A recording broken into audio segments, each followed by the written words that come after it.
Artifacts of Americanism drew 15,000 to the Freedom Train here in 1948. Was it really such a different time?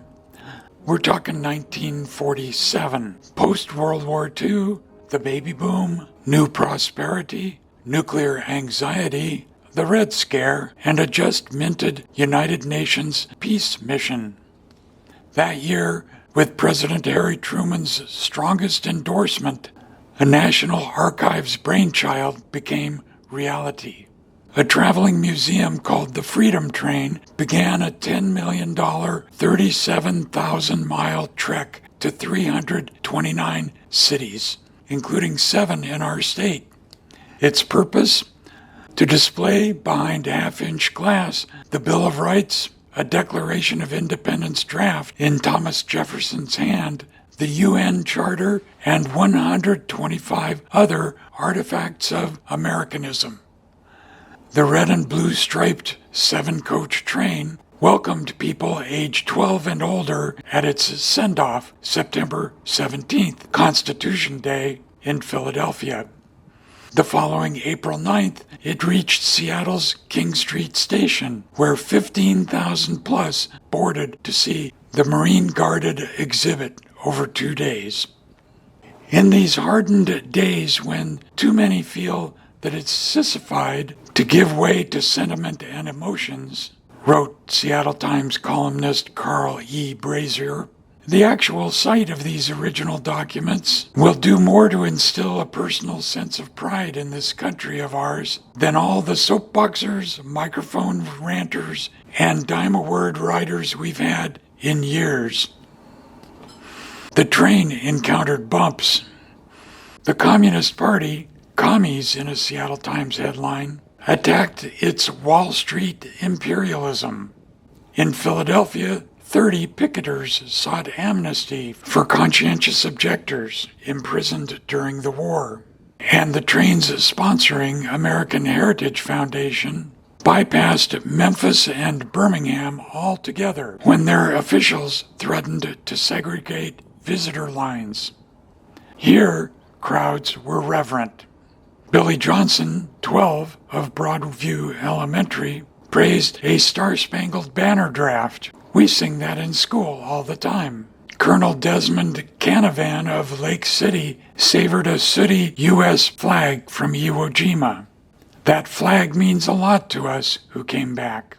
A city judge let Ike McCoy, 38, serving an 80-day sentence for drunkenness, tour the train unsupervised. After a 5-day wait in line, McCoy visited, then walked back to jail. It was very inspirational, he said. I tried to explain to a couple next to me that I was in jail. I figure they thought I was nuts. Seattle's embrace of mobile heritage lingered in late 1975 when a bicentennial train rolled through town.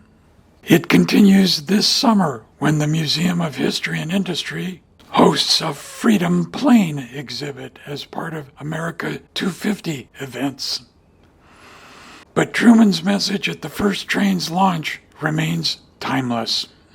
I pray that each individual citizen everywhere will determine in his heart to continue to fight against bigotry and intolerance, and will determine to do all in his power to assure the blessings of liberty in full measure for every American and for mankind. In our first then photo, Seattle area residents queue up to board the Spirit of 1776 Freedom Train and see more than 125 artifacts of Americanism on April 9th and 10th, 1948, at King Street Station, where attendance exceeded 15,000. The train's 16-month journey featured stops in 329 cities in all of the country's then 48 states, drawing 3.5 million visitors. The scene is flanked by the Smith Tower, left, and Harborview Hospital.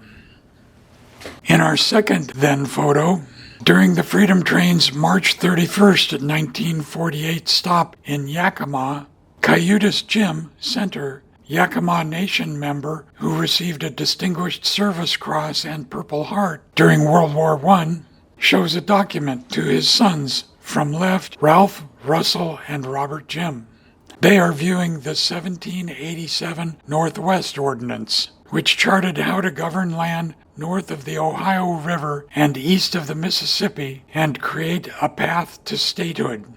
Besides Seattle and Yakima, the train visited Walla Walla, Olympia, Tacoma, Wenatchee, and Spokane. In our third then photo, the first draft of the Declaration of Independence in Thomas Jefferson's hand, as displayed on the front page of the Seattle Post-Intelligencer on April 9, 1948, the first day of the Freedom Train's Seattle stop. In our final then photo, as part of a local American Heritage Week starting April 3, 1948, prior to the April 9th and 10th Seattle stop of the Freedom Train, Jesse Offlock Left and Ora Jean Green hang a welcome banner over the entrance to Seattle's County City building. Today, on the Weller Street overpass near the King Street station site of the Freedom Train's 1948 stop in Seattle are, from left, Leonard Garfield, Museum of History and Industry Executive Director, with staff Joy Guo, Graphic Designer, Michelle Acuna, Development and Membership Coordinator, and Ali Delianis, Digital Media Specialist. Mohi will host one of 8 national visits of the Boeing 737 Freedom plane, July 30th to August 16th, as part of a slate of America 250 events this summer.